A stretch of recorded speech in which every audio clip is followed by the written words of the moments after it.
সংগঠনগুলোতে কথা বলি, কারণ সংগঠনে যা বলেছি আমি যা বলেছি আমার সংগঠনের প্রতিনিধি হিসাবে সাংগঠনিক যে বক্তব্য সেই কালেকটিভ অপিনিয়নটাই আমরা রেখেছি। আপনাদের সাথে কি আরো সিনিয়র ডক্টররাও যাচ্ছেন?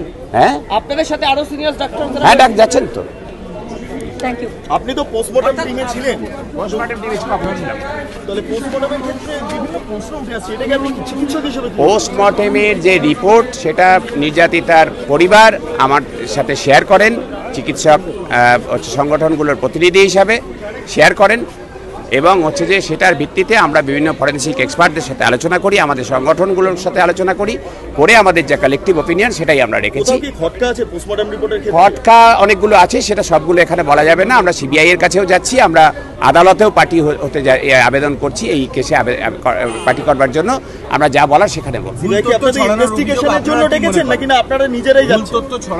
আমরা কোনো ভুল তথ্য ছড়াইনি। আমরা দায়িত্বশীল সংগঠনের দায়িত্বশীল নেতৃত্ব হিসাবে, দায়িত্বশীল নাগরিক হিসাবে আমরা কোনো ভুল তথ্য ছড়াইনি, ছড়াবও না কখনো। কেন ডাকবেন দেখা যাবে, আজকে গিয়ে দেখি কেন ডেকেছেন।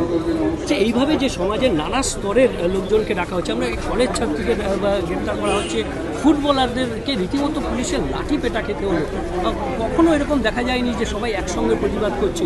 এই প্রতিবাদ মানে এইভাবে চারিদিকে দমন করার কি একটা চেষ্টা? হ্যাঁ, সেটা তো আমাদের সংগঠন তাই মনে করছে যে এই যে আমাদের ডেকেছে এটা হচ্ছে যে অবশ্যই কণ্ঠরোধ করবার একটা চেষ্টা, ভয় দেখানোর চেষ্টা। তাছাড়া হ্যাঁ এই আমি একটা শেষ প্রশ্ন, সেটা হলো যে সিবিআই কে আপনারা বলছেন জানাবেন পোস্টমর্টমের যে খটকাগুলো রয়েছে, শুধু পোস্টমর্টম বলে না, আমরা পুরো ঘটনাতে যা যা খটকা আছে হ্যাঁ যা যা খটকা আছে সবটা নিয়ে আমরা সিবিআই এবং কোর্টেও জানাবো, হাইকোর্টেও জানাবো। স্বতঃপ্রণোদিতভাবে জানেন? হ্যাঁ, আমরা স্বতঃপ্রণোদিত ভাবে আমরা চিঠি করছি যে আমাদের ডাকা হোক, আমরা যাব। একদমই। অর্থাৎ থ্যাংক ইউ।